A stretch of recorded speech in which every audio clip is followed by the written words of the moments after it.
ನಮಸ್ತೆ. ನನಗಾಗಿ ಬರ್ತಿಟ್ಟಂಗಿದೆ ಇದು. ನೀವು ಏನನ್ನ ಕಲಿಯಕ್ಕೆ ಬಂದ್ರಿ, ಯಾಕೆ ಕಲಿಬೇಕು ಅಂತ ಅನ್ಸುತ್ತೆ ನಂಗೆ ಹೇಳ್ಬೇಕು. ನೀವು 3 ಮೂಲಭೂತ ಪ್ರಶ್ನೆಗಳು. ನಾನು ಏನನ್ನ ಮಾಡ್ತೀನಿ, ಯಾಕೆ ಮಾಡ್ತೀನಿ, ಮತ್ತೆ ಹೇಗೆ ಮಾಡ್ತೀನಿ. ನಟ ಆಗ್ಬೇಕು, ನಟಿ ಆಗ್ಬೇಕು, ಹೀಗೆ ಯೋಚನೆ ಮಾಡ್ಕೊಂಡು ಬಂದ್ಬಿಡ್ತೀರಿ. ಆದ್ರೆ ನಟನೆ ಅಂದ್ರೆ ಏನು ಅನ್ನೋದನ್ನ ಅರ್ಥ ಮಾಡ್ಕೊಳ್ದೆ ನಟನ ಆಗ್ಬೇಕು ಅಂತ ಹೇಳಿದ್ರೆ ಅರ್ಥವೇ ಇಲ್ಲ. ಅದರಲ್ಲಿ ಸ್ಪಷ್ಟತೆ ಇರದೆ ನೀವು ಏನ್ ಮಾಡಕ್ಕೆ, ಬರೀ ನಟನೆ ಅಲ್ಲ, ಜೀವನದಲ್ಲಿ ಯಾವ ಕೆಲಸ ಮಾಡಕ್ ಹೋದ್ರೂ ಸಹ ಯಾವ ಸಫಲತೆಯನ್ನು ನೋಡಲ್ಲ. ನೀವು ಸಫಲತೆ ಕಾಣಬೇಕು ಅಂತ ಹೇಳಿದ್ರೆ ಮೊದಲು ಅದ್ರ ಆಳಕ್ಕೆ ಇಳಿಬೇಕು. ನೀವು ಈಜಿನ ಸೌಂದರ್ಯ, ಈಜಿನ ಸೌಕರ್ಯ ಅಥವಾ ಈಜು ಇದೆಯಲ್ಲ, ಅದನ್ನ ಸುಖಿಸಬೇಕು ನೀವು ಅಂದಾಗ ನೀವೇನ್ ಮಾಡ್ಬೇಕು, ನೀರಿಗೆ ಇಳಿಯದೆ ಈಜಿನ ಸುಖ ಸಿಗೋಲ್ಲ ನಿಮ್ಗೆ. ಯೂಟ್ಯೂಬ್ ನೋಡ್ಕೊಳ್ಳಿ, ಈಜ್ ಕಲೀರಿ. ನನ್ನ ಅನುಭವ ನಂದು, ನಿಮ್ಗೆ ಸ್ವಂತ ಅನುಭವವನ್ನ ಅದನ್ನ ವ್ಯವಸ್ಥೆ ಮಾಡ್ಕೋಬೇಕು. ನೀವು ಆ ಸ್ವಾನುಭವದ ನಿಕಷಕ್ಕೆ ಇದನ್ನ ಒಡ್ಡುಕೊಳ್ಳದೆ ಹೋದಾಗ ಮಾತ್ರವೇ ನಮಗೆ ಈ ತರ ಸಮಸ್ಯೆ ಆಗೋದು. ನಮ್ಮಲ್ಲಿ ಪ್ರಜ್ಞಾಶೂನ್ಯತೆ ಇದೆಯಲ್ಲ, ಅದು ನಮ್ಮನ್ನ ಬಹುವಾಗಿ ಕಾಡುತ್ತೆ. ನಮಗನ್ಸ್ಬೋದು ಎಷ್ಟು ಕಟುವಾಗಿ ಹೇಳ್ತಾ ಇದಾರಲ್ರಿ ಇದು. ಬೆಳಗ್ಗೆ ಬಂದು ನಾವೆಲ್ಲ ತುಂಬಾ ಗೌರವದಿಂದ ಕೈ ಮುಗಿದು ನಮಸ್ಕಾರ ಅಂತ ಹೇಳಿದ್ರೆ ಇವರೆಷ್ಟು ಕಟು ಶಬ್ದಗಳಲ್ಲಿ ನಮ್ಗೆ ಹೇಳ್ತಿದ್ದಾರೆ. ಹೀಗೆ ನಿಮ್ಮ ಬದುಕು ನಿಮ್ಮನ್ನು ನಡೆಸ್ಕೊಳ್ಳೋದು, ಈ ರಂಗ ನಿಮ್ಮನ್ನು ನಡೆಸ್ಕೊಳ್ಳೋದು. ನಮ್ಮ ನಟನ ಅಥವಾ ನಟನಾ ಕೌಶಲ್ಯ, ಇದರ ಪ್ರಭಾವ ಎಲ್ಲಿ ನೀವಿದ್ದೀರಿ, ಹೇಗೆ ನಿಂತರೆ ನೀವು ಕಾಣಿಸ್ತೀರಿ, ಅಥವಾ ನಿಮ್ಮ ಜೊತೆಗೆ ಸಹವರ್ತಿ ಯಾರಿದ್ದಾರೆ ಅವ್ರು ನಿಮಗೆ ಕಾಣಿಸ್ತಾರೆ, ಅಷ್ಟನ್ನು ಗೊತ್ತಿಲ್ಲದೆ ಅಲ್ಲೇ ಎಲ್ಲ ಕೂತ್ಕೊಂಡು ಅಲ್ಲೇ ಕಷ್ಟಪಡ್ತಿತ್ತು ಅಂತಂದ್ರೆ ಏನ್ ಮಾಡ್ಲಾದಿತ್ತು? ಒಂದು ಕ್ರಮ ಅನುಸರಿಸಬೇಕು ಎಲ್ಲದಕ್ಕೂ. ನಟನೆಗೆ ಒಂದು ಕ್ರಮ ಇದೆ. ನಟನೆ ಅಂದ್ರೆ ಏನು, ಮತ್ತೆ ನಾನು ಯಾಕೆ ಇಲ್ಲಿ ಬಂದಿದ್ದೀನಿ, ನಾನೇನೋ ವಿಲನ್ ಆಗ್ಬೇಕು, ಮತ್ತೊಂದು ಕಲಾವಿದನಾಗಬೇಕು, ಮತ್ತೆ ನಟನೆ ಮಾಡಿದಾಗ ನನ್ಗೆ ಏನೋ ಸಾಧನೆ ಆಗ್ಬಿಡುತ್ತೆ, ನನಗೆ ಹೆಸರು ಬರುತ್ತೆ, ಹಣ ಬರುತ್ತೆ, ಇವೆಲ್ಲವೂ ತುಂಬಾ ನಿಷ್ಕೃಷ್ಟವಾದ ನಿಕೃಷ್ಟ ಕಾರಣಗಳು. ತುಂಬಾ ಎತ್ತರದ, ತುಂಬಾ ಸಬಲವಾದ ಕಾರಣ ಹೊಂದಿದ್ರೆ ಮಾತ್ರವೇ ಇಂಥ ಅಕಾಡೆಮಿಗಳಿಗೆ ಬನ್ನಿ. ಇಲ್ಲಾಂದ್ರೆ ನಿಮ್ಮ ಹಣ, ಸಮಯ, ಸಂಪನ್ಮೂಲ ಎಲ್ಲವೂ ವ್ಯರ್ಥ ಆಗ್ಬಿಡುತ್ತೆ. ಯಾರೋ ತಮ್ಮ ಹೆಂಡತಿ ಮಕ್ಕಳು ಸಾಕ್ಬಿಡ್ತಾರೆ, ನೀವು ನಿಮ್ಮ ಹೆಂಡತಿ ಮಕ್ಕಳು ಬಡವಾಗಿಸ್ಬಿಡ್ತೀರಿ. ತಂದೆ ತಾಯಂದ್ರಿಗೆ ಏನ್ ಹೇಳಿ ಬಂದಿದ್ರು, ಅವ್ರು ಎಲ್ಲಿ ಏನ್ ಪಾಪ ಒತ್ತಡಕ್ಕೆ ಅವ್ರು ನಿಮ್ಗೆ ಹಣ ಕೊಟ್ಟು ಕಳಿಸಿದ್ರು ಏನೋ ಗೊತ್ತಿಲ್ಲ. ಇಲ್ಲಿ ಬಂದಾಗ ನೀವು ಈ ಅಕಾಡೆಮಿಗಳು, ಇಂಥ ಅಕಾಡೆಮಿಗಳು ಮಾಡೋ ಕೆಲಸ ಏನು ಅಂತಂದ್ರೆ, ಬಹಳ ಸ್ಪಷ್ಟವಾಗಿ ನಾನು ಯಾರು, ಇಲ್ಲಿಂದ ಪೃಥಕ್ಕರಣಗೊಂಡು ಹೊರಗೆ ಹೋಗ್ಬೇಕಾದಾಗ ನಟನೆ ಅಂದ್ರೆ ಏನು ಅನ್ನೋ ತಿಳ್ಕೊಂಡು ನೀವು ಹೊರಗೆ ಹೋಗಿಲ್ಲ ಅಂತಂದ್ರೆ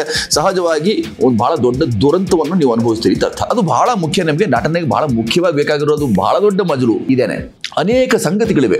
ನಟನೆಯನ್ನ ನೀವು ಕಲಿಬೇಕು ಅಥವಾ ಕಲಿಸಬೇಕು ಅಥವಾ ನಟನೆಯನ್ನು ಅರ್ಥ ಮಾಡ್ಕೊಳ್ಬೇಕು ಅಂತಂದ್ರೆ ಮೊದಲು ನಿಮ್ಗೆ ಬೇಕಾಗಿರೋದು ಪೂರ್ವ ತಯಾರಿ. ಪೂರ್ವ ಅಂದ್ರೆ ಏನು?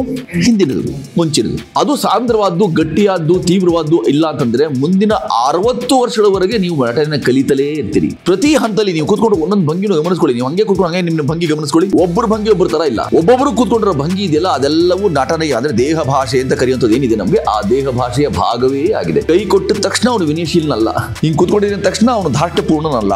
ಮೊದಲು ನಟನೆಯಲ್ಲಿ ಏನನ್ನು ಮಾಡಬಾರದು ಅದನ್ನು ಕಲಿಯೋಕೆ ನೀವು ಇಲ್ಲಿ ಬರೋದು. ನಿತ್ಯ ನಟಿಸ್ತೀರಿ ನೀವು. ಶೇಕ್ಸ್ಪಿಯರ್ ಅಂತವ್ರು ಹೇಳಿದ ಹಾಗೆ ನಾವೆಲ್ಲರೂ ನಿತ್ಯ ನಟರು. ಇಲ್ಲಿ ಜಗತ್ತು ಒಂದು ನಾಟಕ ರಂಗ, ಅದೊಂದು ಕಲಾರಂಗ, ಅದೊಂದು ವೇದಿಕೆ ಅಂತೆಲ್ಲ ಮಾತಾಡ್ತಾರೆ. ಅನೇಕ ಜನರು ಅನೇಕ ವ್ಯಾಖ್ಯಾನಗಳನ್ನು ನಟನೆಗೋಸ್ಕರ ಮಾಡಿಟ್ಟು ಹೋಗಿದ್ದಾರೆ. ನಟನೆಯ ಮೂಲ ಪಾಠಗಳು ಅಂತ ಪುಸ್ತಕವೇ ಇರುತ್ತೆ. ನಟನೆಯಲ್ಲಿ ಯಾವೆಲ್ಲವೂ ವರ್ಜ್ಯ, ಏನು ಮಾಡಬೇಕು ಅಂತ ಭಾರತನ ನಾಟ್ಯಶಾಸ್ತ್ರ ಬಹಳ ಸ್ಪಷ್ಟವಾಗಿ ಹೇಳುತ್ತೆ. ಎಷ್ಟು ರಸಗಳು? ಭರತ ಮುನಿ ನಮಗೆ ಕೊಟ್ಟಿರುವಂತಹ ನಾಟ್ಯಶಾಸ್ತ್ರದಲ್ಲಿ ಇರುವುದು ಕೇವಲ 8 ರಸಗಳು. ಆಮೇಲೆ ಅವನು ಶಾಂತವನ್ನು ಸೇರಿಸಿಕೊಂಡ, ಶಾಂತವನ್ನು ಅಭಿನಯಿಸೋಕೋ ಮತ್ತೊಂದು ಮಾಡೋಕ್ಕಾಗಲ್ಲ, ಹಾಗಾಗಿ ಅದನ್ನು ಬಿಟ್ಟಿದ್ದೀನಿ.